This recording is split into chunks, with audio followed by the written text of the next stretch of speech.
નમસ્કાર મિત્રો, સ્વાગત છે અમારી આ યુટ્યુબ ચેનલની અંદર। અંબાલાલ પટેલ દ્વારા ભારેથી અતિ ભારે વરસાદની આગાહી વ્યક્ત કરવામાં આવી છે। આગામી 3 કલાક સુધી 14 જિલ્લામાં ઓરેન્જ એલર્ટ। તાપી જિલ્લામાં 21 માર્ગની બંધ હાલત। ઉત્તર ગુજરાતમાં ભારેથી અતિ ભારે વરસાદની સંભાવના। આજે 56 જિલ્લામાં વરસાદ। 16 જૂનથી રાજ્યમાં થયેલા ચોમાસાની એન્ટ્રી બાદ એકદરે તમામ જિલ્લામાં મેઘરાજની હાજરી પુરાવી છે। મેઘરાજે ક્યાં ધોધમાર ક્યાં ધીમેથી વરસી રહ્યા છે।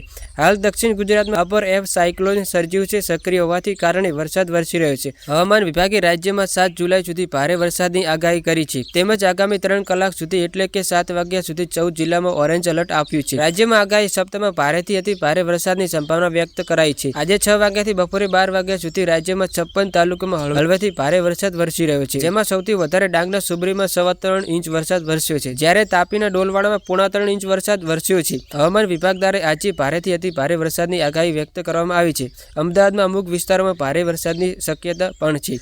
આજે બનાસકાંઠા, સાબરકાંઠા, અરવલ્લી, મહેસાણા, દાહોદ, ગાંધીનગર, નવસારી, વલસાડ, તાપી, ડાંગમાં ભારે અતિ ભારે વરસાદની ઓરેન્જ એલર્ટ આપ્યું છે। બીજી તરફ નજર કરીએ તો હિમાચલમાં 30 જૂનની રાત્રે 16 જગ્યાએ આભ ફાટ્યું। હિમાચલ પ્રદેશમાં 20 થી 21 જૂને ચોમાસે પ્રવેશ કર્યો હતો। ત્યાર સુધીમાં 20 થી વધુ વાદળ ફાટવાની ઘટના બની। ફક્ત 30 જૂનની રાત્રે જ મંડી અને તિંડોરમાં 16 સ્થળોએ વાદળ ફાટ્યું। રાજ્યમાં ભૂસ્ખલન અને પૂર્વ સંબંધી ઘટનાઓમાં અત્યાર સુધી 51 લોકોના મોત થયા છે અને 22 થી વધુ લોકો ગુમ થયા છે। લગભગ 40 ઘર સંપૂર્ણ ધરાશાયી। મંડી જિલ્લામાં વહેતી બિયાસ નદીમાં પૂર આવ્યું। આજે રાજ્યમાં ભારે વરસાદ માટે રેડ એલર્ટ જાહેરાત કરવામાં આવી છે।